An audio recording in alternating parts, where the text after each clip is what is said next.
북한 비웨이브 대좌. 23년간 탈북자를 추적하고 잡아온 여자가 어느 날 기밀문서 한 장을 검토하다가 손을 멈췄습니다. 그 서류 안에 적힌 이름 3글자. 그것은 다름 아닌 자신의 아들 이름이었습니다. 평생 체제를 위해 충성해온 그녀였지만 그 순간만큼은 대좌가 아닌 어머니였습니다.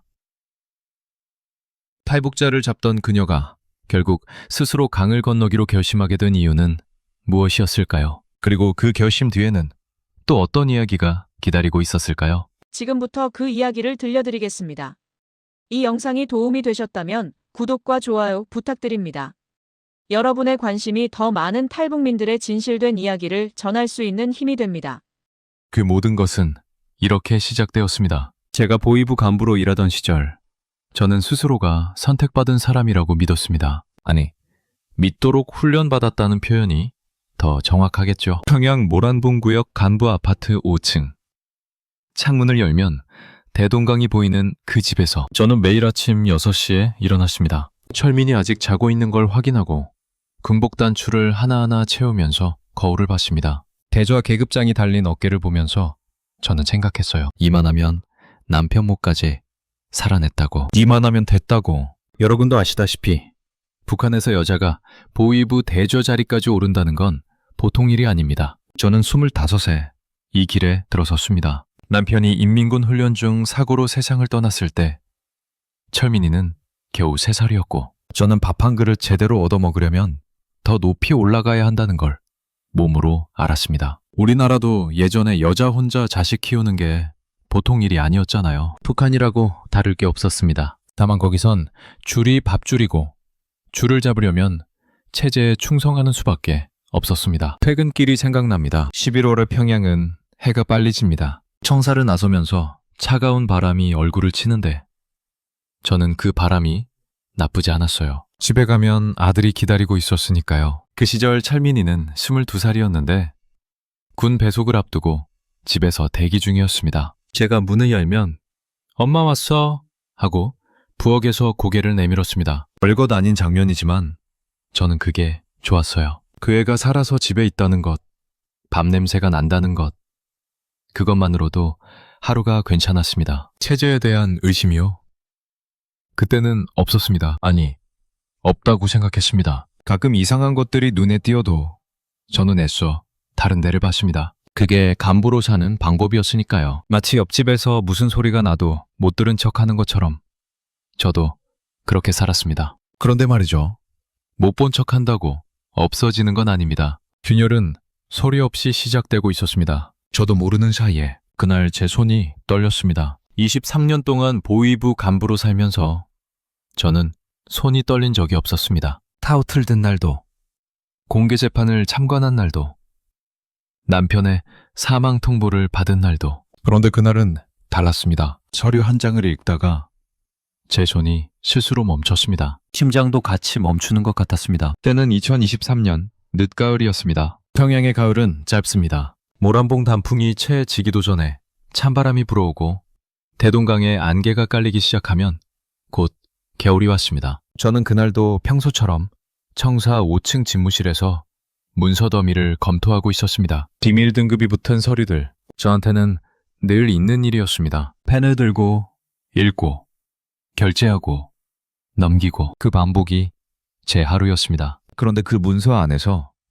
제 눈이 한 이름 위에서 딱 멈춰버렸습니다. 리철민, 제 아들 이름이었습니다. 우크라이나 파병 1차 대상자 명단이었습니다. 거기에 아들 이름 석자가 선명하게 찍혀 있었습니다. 저는 그 순간 아무 생각도 할 수 없었습니다. 그냥 그 이름을 봤습니다. 1번, 2번, 3번. 보고 또 봐도 리철민이었습니다. 제가 22년을 키운 아들. 저는 그 자리에서 바로 서류를 덮었습니다. 아무것도 못 본 척. 간부 생활 23년이 그걸 가르쳐줬으니까요. 어떤 상황에서도 표정을 들키면 안 된다고. 저는 평소처럼 펜을 들었습니다. 평소처럼 다음 서류를 집었습니다. 그런데 글자가 눈에 들어오지 않았습니다. 손이 미세하게 떨렸습니다. 저는 그걸 들킬까봐 왼손으로 오른손을 꼭 눌렀습니다. 퇴근할 때까지 그 생각을 머릿속에서 지우려 했습니다. 차를 타고 오는 내내 창밖 평양거리를 멍하니 봤습니다. 천리마 동상 앞을 지날 때도,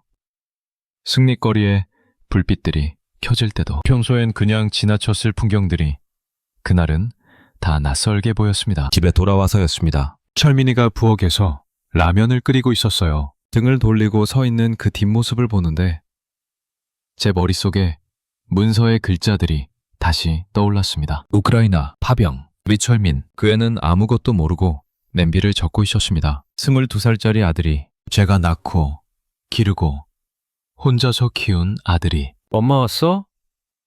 돌아보지도 않고 그 애가 물었습니다. 저는 가방을 내려놓으며 평소처럼 대답했습니다. 그게 전부였습니다. 그날 밤 저는 그 애한테 아무 말도 못했습니다. 밥을 같이 먹으면서도, 텔레비전을 보면서도, 다만 그의 얼굴을 자꾸 봤습니다. 그 애는 눈치를 못 챘습니다. 여러분, 6.25 때 어머니들이 아들 손목 잡고 울었다는 이야기 들어보셨죠? 저는 그 이야기를 들으면서 늘 그건 옛날 일이라고 생각했습니다. 그런데 그날 밤 저는 그 어머니들이 무슨 마음이었는지 처음으로 알았습니다. 전쟁이 끝난 게 아니었습니다. 형태만 바뀌었을 뿐. 나라는 여전히 어머니에게서 아들을 가져가고 있었습니다. 남편은 중좌로 복무하다 훈련 중 사고로 세상을 떠났습니다. 최민이가 3살 때였습니다. 나라를 위해 목숨을 바쳤다고 그들은 말했어요. 훈장을 줬고 영의 가족 칭호를 줬고 좋은 아파트를 줬습니다. 저는 그 말을 믿었습니다. 아니, 믿어야만 살 수 있었습니다. 그게 제가 버틴 방법이었으니까요. 그 믿음으로 23년을 간부로 일하고 홀로 아들을 키웠습니다. 그런데 이제 아들마저 남편도 가져갔는데 이제 아들까지. 그날 밤 저는 잠을 못 잤습니다. 천장을 보면서 생각했습니다. 내가 지금까지 지켜온 게 뭔가? 무엇을 위해 이렇게 살아온 건가? 23년 동안 체제에 충성했습니다. 남편을 잃고도 흔들리지 않았습니다. 어떤 명령도 따랐습니다. 어떤 일도 했습니다. 그랬더니 체제는 이제 제 마지막 남은 것마저 가져가려 했습니다. 새벽 3시쯤이었을 겁니다. 옆방에서 철민이 자는 소리가 들렸습니다. 저는 일어나서 그의 방문을 살짝 열었습니다. 어둠 속에서 그의 숨소리만 들렸습니다. 저는 한참 그렇게 서 있었습니다. 문틀에 기대서 아들 숨소리를 들으면서 빈혈은 그렇게 시작됐습니다. 소리도 없이, 그러나 돌이킬 수 없이. 세상에서 가장 무서운 곳이 어딘지 아십니까? 감옥이 아닙니다. 전쟁터도 아닙니다. 제가 23년을 일한 그곳, 보위부 청사가 세상에서 가장 무서운 곳이었습니다. 왜냐고요?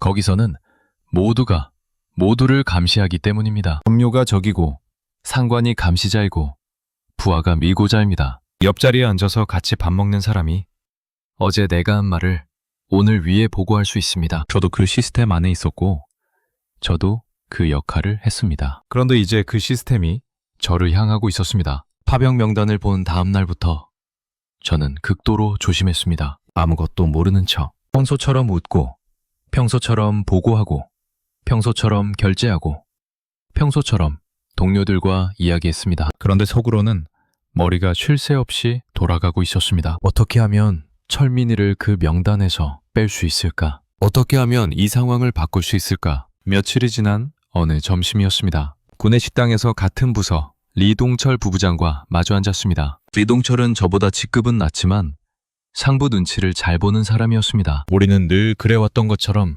이런저런 이야기를 하며 밥을 먹었습니다. 그런데 밥이 거의 끝날 때쯤 그 사람이 수저를 내려놓으면서 불쑥 말을 던졌습니다. 동무, 요즘 표정이 좀 다른 것 같은데? 그 말 한마디에 저는 심장이 내려앉는 줄 알았습니다. 23년 경력의 제가 그 말 한마디에 저는 곧바로 웃었습니다. 23년 동안 갈고 닦은 그 미소로 피곤한가 봐요. 나이가 드나 봅니다. 요즘 잠을 좀 못 잔 것 같아서. 그래요? 무리하지 마시오. 건강이 재산 아니겠소. 그 사람도 웃으면서 자리에서 일어났습니다. 저도 따라 웃었습니다. 그런데 그 웃음이 저는 무서웠습니다. 그 사람이 정말 아무 뜻 없이 한 말인지 아니면 무언가를 이미 눈치채고 떠본 것인지 저는 알 수 없었습니다. 보위부에서 23년을 산 사람이 보위부에서 23년을 산 사람의 말 한마디를 읽지 못하고 있었습니다. 그날 오후 내내 저는 집무실에서 창밖을 봤습니다. 창 너머 평양거리가 평소처럼 흘러가고 있었습니다. 출근하는 사람들, 자전거를 타는 사람들, 장마당 쪽으로 걸어가는 아낙네들, 다들 이 나라 안에서 각자의 방식으로 살아가고 있었습니다. 저도 그 안에 있었습니다. 그런데 그 순간 저는 처음으로 이 나라의 안이 아니라 바깥을 생각하고 있었습니다. 집에 와서 오래 생각했습니다. 내가 지금 뭘 할 수 있나? 철민이를 명단에서 빼려면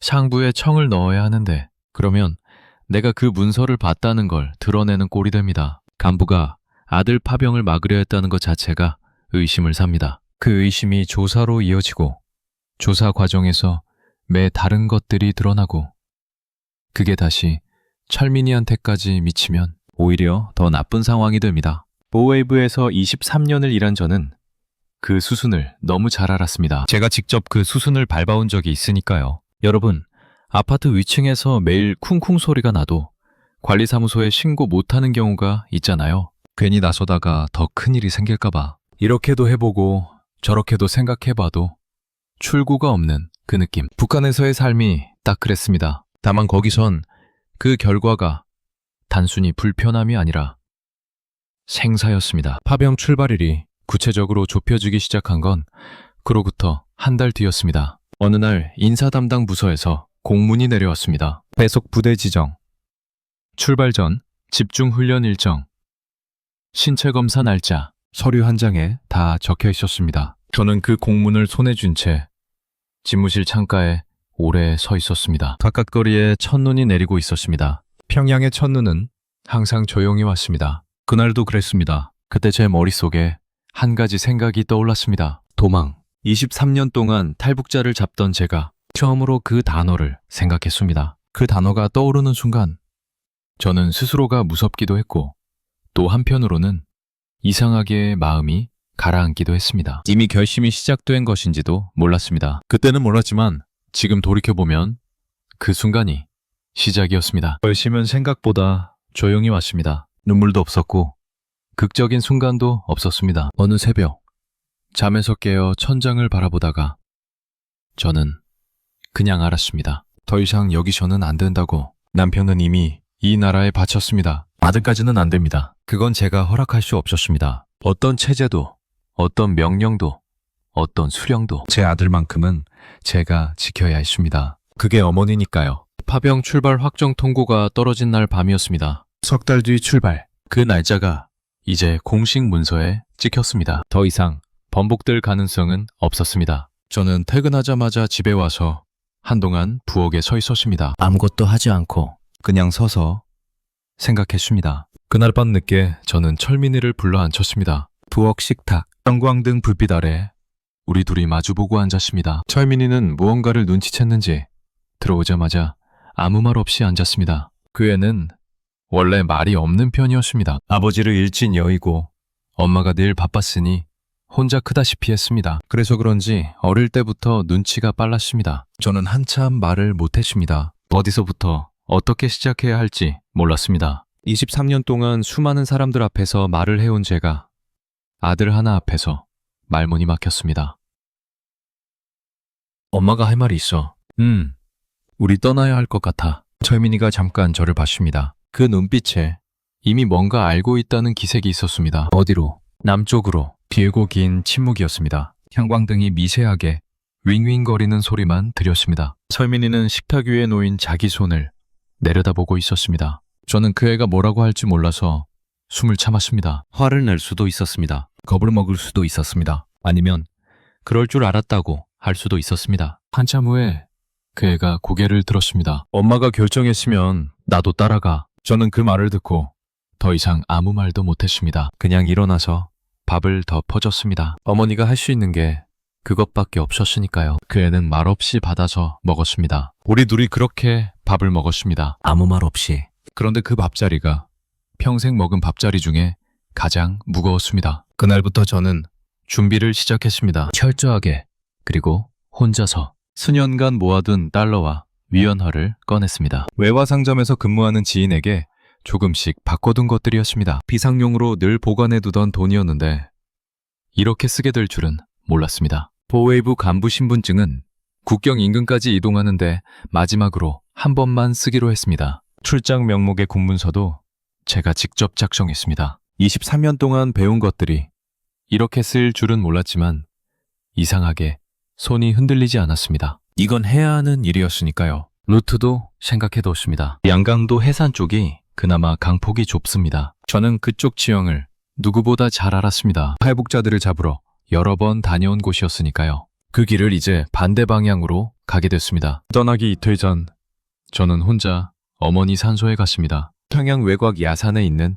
작은 봉분이었습니다. 앞홀이 무성했습니다. 저는 봉분 앞에 무릎을 꿇고 오래 앉아 있었습니다. 하늘에는 구름이 낮게 깔려 있었고 바람이 쌀쌀했습니다. 어머니한테 뭐라고 말씀드려야 할지 몰랐습니다. 잘 살겠습니다 도 아니고 용서해 주십시오 도 맞지 않고 이 나라를 떠난다는 게 용서받아야 할 일인지 아니면 당연한 일인지 저 자신도 아직 정리가 안 됐으니까요. 한참 앉아 있다가 그냥 이렇게 말했습니다. 어머니, 저 철민이 데리고 갑니다. 그리고 일어나서 돌아섰습니다. 우리나라 어르신들도 피난길에 그러셨다고 하더군요. 고향집 문을 잠그고 잠깐 나갔다 오는 것처럼 떠났다고. 며칠이면 돌아올 줄 알았는데 영영 못 돌아온 분들이 그렇게 많다고. 저도 그랬습니다. 현관문 잠그고 열쇠를 주머니에 넣고 마치 출근하는 것처럼 아파트 계단을 내려갔습니다. 다시는 올라오지 못할 걸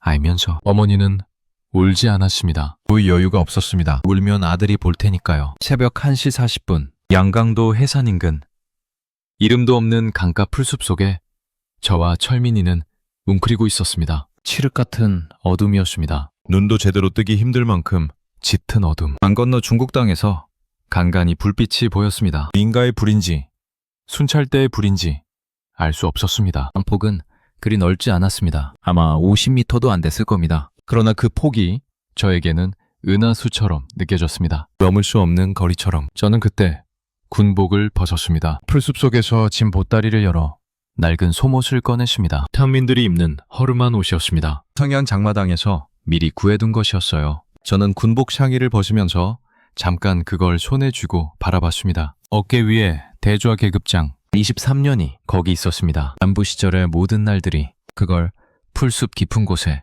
파묻었습니다. 손으로 흙을 덮고 위에 낙엽을 흩뿌렸습니다. 그 순간이 이상하게 마음에 남습니다. 슬프지는 않았습니다. 후련하지도 않았습니다. 그냥 끝났다는 느낌이었습니다. 23년이. 그때 철민이가 제 팔을 잡아당기며 속삭였습니다. 엄마, 저기. 고개를 들었습니다. 강 상류 쪽에서 손전등 불빛이 움직이고 있었습니다. 철때였습니다. 2명인지 3명인지 불빛 개수로는 알 수 없었습니다. 저는 철민이 손을 잡아 풀숲 안으로 더 끌어당겼습니다. 우리 둘 다 숨을 멈췄습니다. 그 순간 이상한 기억이 떠올랐습니다. 3년 전 겨울이었습니다. 저는 바로 이 근방에서 탈북을 시도하다 잡힌 일가족을 처리한 적이 있었습니다. 부부와 어린 딸이었습니다. 딸은 12살쯤 됐을 겁니다. 잡힐 때 그 아이가 울었습니다. 소리 없이 우는 아이를. 저는 그걸 보면서 아무 생각도 하지 않으려 했습니다. 그게 간부로 사는 방법이었으니까요. 그런데 지금 제가 그 자리에 있었습니다. 저를 잡으러 올지도 모르는 순찰대를 피해 풀숲에 웅크려서 숨을 참고 있었습니다. 그 12살 아이가 느꼈을 공포가 지금 제 몸 안에 있었습니다. 불빛이 멀어졌습니다. 숨을 내쉬었습니다. 지금이야. 제가 먼저 일어났습니다. 완변 쪽으로 몸을 낮추며 빠르게 움직였습니다. 강물에 발이 닿는 순간 차가운 충격이 발목으로 올라왔습니다. 11월의 두만강이었습니다. 뼈가 시릴 만큼 차가웠어요. 발목, 무릎, 허벅지까지 잠겼습니다. 숨이 저절로 멈췄습니다. 저는 한 손으로 철민이 손목을 잡았습니다. 놓지 않았습니다. 물살이 세도 돌부리에 발이 걸려도 절대 놓지 않았습니다. 강 중간쯤 왔을 때였습니다. 상류에서 다시 불빛이 보였습니다. 멈추면 안 됩니다. 멈추는 게 더 위험합니다. 저는 철민이를 돌아봤습니다. 어둠 속에서도 그의 눈이 보였습니다. 겁먹은 눈. 그러나 저를 믿는 눈. 저는 더 빨리 걸었습니다. 강 저편 흙을 밟았을 때 저는 아무 말도 못했습니다. 무릎에 힘이 풀려서 그냥 주저앉았습니다. 온몸이 물에 젖은 채로 잔돌이 깔린 강변에 그냥 앉아서. 철민이도 옆에 앉았습니다. 우리 둘 다 아무 말 없이 그냥 숨만 쉬었습니다. 헐떡이는 숨소리가 어둠 속에서 유난히 크게 들렸습니다. 살아 있었습니다. 저는 하늘을 봤습니다. 구름 사이로 별이 몇 개 보였습니다. 북쪽 하늘, 남쪽 하늘. 하늘은 어디서 봐도 같은 하늘이었습니다. 그런데 제가 서 있는 땅은 달랐습니다. 방금 전까지 북쪽 땅이었고 지금은 남쪽 땅이었습니다. 여러분, 자식 손잡고 강을 건너는 어머니의 마음.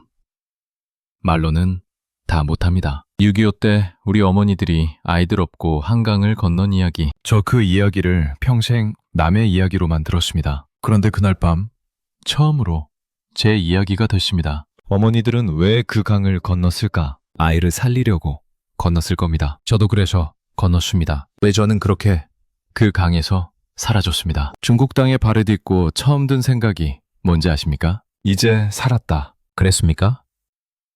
아니었습니다. 그렇게 간단하지 않았습니다. 첫 번째 생각은 이거였습니다. 누가 봤으면 어떡하지? 간부 출신 탈북자라는 게 알려지면 중국 공안보다 북한 보위부가 먼저 움직입니다. 저는 그걸 누구보다 잘 알았습니다. 제가 직접 그 일을 했으니까요. 중국 안에도 보위부 협조자들이 있습니다. 조선족 중에도 있고 중국 공안 안에도 있습니다. 배좌가 잠적했다는 게 알려진 순간부터 그 협조자들이 움직이기 시작할 겁니다. 저는 그 시스템을 직접 설계한 사람 중 하나였습니다. 그래서 저는 중국 땅을 밟은 순간부터 입을 다물었습니다. 이름도, 직업도, 출신도 아무것도 말할 수 없었습니다. 그냥 북에서 온 사람, 그것만으로도 충분히 위험했습니다. 강을 건너고 나서 우리는 날이 밝기 전에 강변에서 멀리 벗어나야 했습니다. 젖은 옷을 입은 채로 밭고랑을 따라 걸었습니다. 얼마나 걸었는지 모릅니다. 날이 밝아올 즈음 우리는 작은 조선족 마을 어귀에 다다랐습니다. 그때 우리 모자를 처음 걷어준 건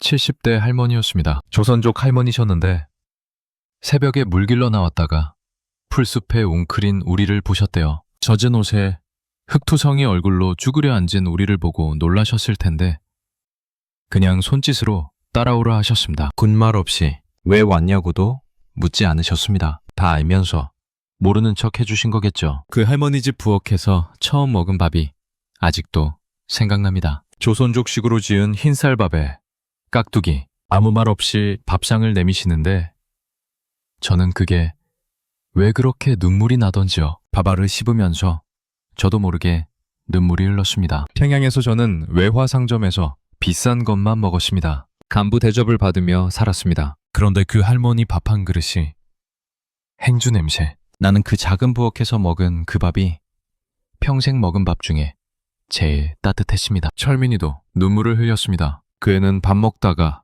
그냥 울기 시작했습니다. 소리 없이 할머니는 못 본 척 해주셨습니다. 며칠 뒤 할머니 소개로 한 선교사를 만났습니다. 한국에서 오신 목사님이었습니다. 나이가 50 중반쯤 됐을까요? 회색 점퍼 차림의 평범한 분이었습니다. 처음에 저는 경계했습니다. 23년 동안 배운 것 중 하나가 종교인은 적이다는 거였으니까요. 특히 한국 선교사는 북한 체제가 가장 경계하는 사람들 중 하나입니다. 제가 그 사람들을 추적한 적도 있었습니다. 그런데 그분이 저한테 처음 하신 말씀이 이거였습니다. 뭐가 필요하세요? 신문도 아니고 설교도 아니고 신앙 이야기도 아니고 뭐가 필요하냐고. 저는 그 질문을 받고 한참 말을 못했습니다. 그때까지 제 인생에서 누가 저한테 그런 질문을 한 적이 없었습니다. 항상 당신은 무엇을 바쳤습니까?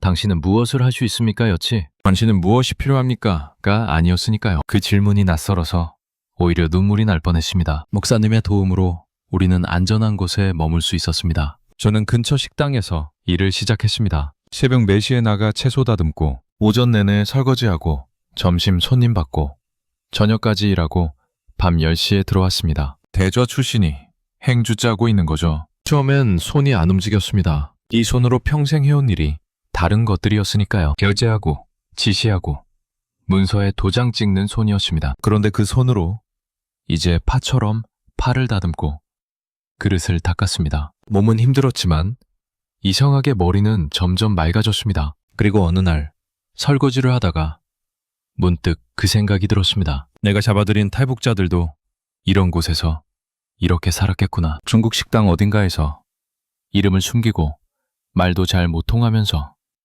새벽부터 밤까지 일했겠구나. 그 사람들이 왜 도망쳤는지 저는 그날 처음 이해했습니다. 23년 만에. 그리고 제가 그 사람들한테 한 일들이 그날 처음으로 진짜 무게로 느껴졌습니다. 중국에서 버틴 지 6달이 지났을 때였습니다. 어느 저녁 목사님이 저를 조용히 부르셨습니다. 저희가 머무는 곳 한쪽 구석에 앉으시더니 낮은 목소리로 말씀하셨습니다. 평양에서 동물을 찾고 있다는 소식이 들어왔습니다. 저는 그 말을 듣고 숨을 참았습니다. 예상은 했습니다. 보웨이브 대좌가 갑자기 잠적했으니 그냥 넘어갈 리 없다는 걸 저도 알았습니다. 다만 이렇게 빨리일 줄은. 6달이 지났는데 아직 찾고 있다는 건 이미 상당한 수준의 수사가 진행됐다는 뜻이기도 했습니다. 저는 누구보다 그 시스템을 잘 알았습니다. 제가 그 시스템의 일부였으니까요. 더 이상 중국에 있을 수 없었습니다. 목사님이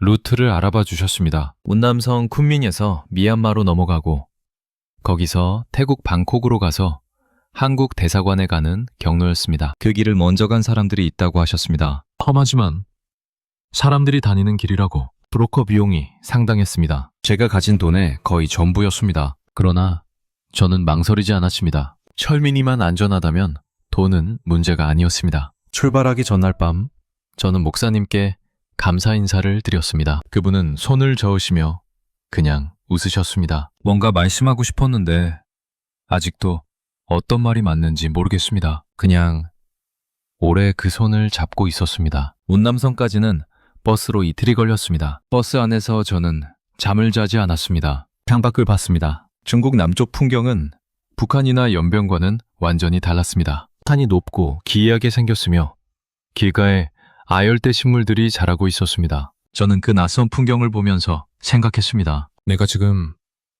뭘 하고 있는 건가? 국경을 넘고 산을 넘고 이름도 모르는 도시들을 지나서 어디로 가고 있는 건가? 그 끝에 뭐가 있을지 아직 실감이 나지 않았습니다. 미얀마 국경을 넘는 건 산길이었습니다. 낮에는 이동하기 위험하다고 해서 밤에 움직였습니다. 산길을 6시간, 가파른 내리막이 있었고 어두운 숲길이 있었고 빗물에 젖어 미끄러운 구간도 있었습니다. 저는 50평생 이런 길을 걸어본 적이 없었습니다. 다리가 후들거리고 발바닥에 물집이 잡히고 숨이 턱턱 막혔습니다. 그런데 멈출 수 없었습니다. 그 길에서 철민이가 제 손을 잡았습니다. 도만강에서 제가 철민이 손목을 잡고 강을 건넜던 것처럼 이번엔 그 애가 제 손을 잡아줬습니다. 아무 말 없이 그냥 잡고 걸었습니다. 그 손이 없었으면 저는 그 산에서 주저앉아 버렸을지도 모릅니다. 자식이 어머니를 살린 겁니다. 태국 방콕에 도착한 건 미얀마를 넘고 나서 열흘쯤 뒤였습니다. 드디어 도착했다는 안도감이 들었습니다. 그런데 거기서 문제가 생겼습니다. 브로커가 사라진 겁니다. 연락도 없이. 약속한 장소에 아무도 없었습니다. 낯선 도시, 말 한마디 통하지 않는 곳에서 저와 철민이는 단둘이 남겨졌습니다. 주머니에 남은 돈은 몇 장뿐. 어디로 가야 할지도 몰랐습니다. 철민이가 조용히 물었습니다. 엄마, 이제 어떡해? 저는 그 질문에 바로 답하지 못했습니다. 50평생 제가 길을 모른다고 말해본 적이 없었습니다. 항상 제가 결정하고 지시하고 이끌어왔습니다. 어떤 상황에서도 제가 답을 갖고 있어야 했습니다. 그게 간부의 역할이었으니까요. 그런데 그 순간 저는 정말 몰랐습니다. 답이 없었습니다. 저는 처음으로 솔직하게 말했습니다. 모르겠어. 그냥 걸어보자. 길을 걷다가 목사님께 겨우 연락이 닿았습니다. 목사님이 대사관 주소를 알려주셨습니다. 저는 종이에 주소를 받아 적었습니다. 지나가는 택시를 잡아 그 종이를 내밀었습니다. 기사가 고개를 끄덕이며 출발했습니다. 차창 밖으로 방콕의 낯선 거리가 흘러갔습니다. 그리고 대사관 문 앞에 섰을 때 태극기가 보였습니다. 저는 그때 처음 울었습니다. 23년 동안 단 한 번도 남 앞에서 울지 않은 여자가 대사관 문 앞에서 철민이 손잡고 그냥 주저앉아 울었습니다. 태극기를 보면서 그 깃발이 그렇게 아름다울 수가 없었습니다. 인천공항에 내렸을 때 저는 한동안 움직이지 못했습니다. 공항이 너무 밝았습니다. 형광등이 환하게 켜진 넓은 공간에 사람이 너무 많았습니다. 어디를 봐도 상점이고 간판이고 음식 냄새였습니다. 시끄러웠습니다. 안내 방송이 울리고 사람들이 종종 걸음으로 지나가고 캐리어 바퀴 소리가 사방에서 들렸습니다. 저는 그 한가운데 서서 이게 꿈인지 생시인지 한동안 둔간이 안 되십니다. 철민이가 제 팔을 잡았습니다. 엄마, 왔어? 우리 왔어. 그 말에 현실이 느껴졌습니다. 진짜로 왔구나. 진짜로 여기 서 있구나. 하나원에 들어갔습니다. 탈북자들이 한국에 정착하기 전에 지내는 시설인데 저는 거기서 처음으로 안전하다는 게 뭔지 몸으로 느꼈습니다. 하나원에 들어간 첫날 밤 침대에 누웠습니다. 이불이 있었습니다. 베개가 있었습니다. 밖에서 뭔가 소리가 들려도 누가 잡으러 오는 소리가 아니었습니다. 저는 새벽에 자다가 깼습니다. 습관처럼 불을 켰습니다. 불이 들어왔습니다. 수도꼭지를 틀었습니다. 따뜻한 물이 나왔습니다. 밤 12시에 아무 이유 없이 원하면 언제든지 저는 한참 그 물을 손으로 받으면서 서 있었습니다. 평양 간부 아파트에서도 겨울엔 온수가 안 나오는 날이 많았습니다. 온수가 나오는 날은 미리 공지가 있었고 그 시간에 맞춰 씻어야 했습니다. 그런데 여기선 새벽에도 따뜻한 물이 나왔습니다. 이게 자유구나 싶었습니다. 이렇게 작은 것들이 처음 마트에 갔을 때는 더 당황스러웠습니다. 진열대에 쌀이 쌓여 있었습니다. 라면이 쌓여 있고 과자가 쌓여 있고 과일이 쌓여 있고 생선이 쌓여 있었습니다. 얼마나 많은지 끝이 안 보였습니다. 저는 그 앞에서 멍하니 서 있었습니다. 사람들은 카트를 밀면서 자연스럽게 이것저것 집어넣었습니다. 아무것도 이상하지 않은 표정으로 저는 그게 이상해 보였습니다. 이렇게 많은 게 있는 게 당연한 사람들이 이상해 보였습니다. 철민이가 옆에서 그랬습니다. 엄마, 고르면 돼. 다 살 수 있어. 저는 그 말이 한동안 이해가 안 됐습니다. 다 살 수 있다는 게. 북한에서 배급을 기다리며 살았던 기억이 장마당에서 쌀 1kg 값을 흥정하던 사람들 이야기가 몸에 남아 있었습니다. 제가 간부 시절에도 물자가 넘쳐나는 건 아니었습니다. 그런데 이 마트에서는 원하는 걸 그냥 집으면 됐습니다. 문화 충격은 엉뚱한 데서 왔습니다. 하나원 텔레비전을 보다가 뉴스 프로그램에서 사람들이 대통령 정책을 아주 거칠게 비판하는 걸 봤습니다. 아나운서가 진행하는 방송에서 전문가라는 사람이 대통령이 잘못했다고, 이 정책은 틀렸다고 목소리를 높이며 말했습니다. 저는 그 장면에서 심장이 덜컥 내려앉았습니다. 저도 모르게 몸이 굳었습니다. 저러다 잡혀가는 거 아닌가? 저런 말을 저렇게 방송에서 해도 되는 건가? 제가 보위부에 있었다면 저 사람은 이미. 철민이가 웃으면서 그랬습니다. 여기선 안 잡혀가, 엄마. 그 한마디가 저한텐 엄청난 말이었습니다. 당연하다는 듯 웃으면서 하는 그 말이. 저는 그날 밤 오래 그 말을 생각했습니다. 안 잡혀간다. 말을 해도 안 잡혀간다. 대통령 욕을 해도 안 잡혀간다. 그게 당연한 세상이 있다는 게 아직도 실감이 잘 안 났습니다. 이제 저는 한국에서 삽니다. 조금씩, 아주 조금씩 이 나라에 익숙해지고 있습니다. 말투가 달라서 처음엔 알아듣기 어려운 것도 있었고 음식도 달랐습니다. 냉면은 여기 냉면이 더 달고 된장찌개는 짠맛이 달랐습니다. 그래도 같은 말을 쓰고 같은 핏줄이라는 게 느껴지는 순간들이 있었습니다. 할머니 한 분이 제 말투를 듣고 혹시 북에서 오셨어요? 하고 물으시더니 손을 꼭 잡아주셨습니다. 말없이 그냥 잡고 계셨습니다. 저는 그 손이 따뜻해서 오래 있었습니다. 한 가지는 아직 마음에 걸립니다. 저는 23년 동안 그 체제의 칼이었습니다. 명령에 따랐고 시스템을 지켰고 그 과정에서 수많은 사람들이 상처받았습니다.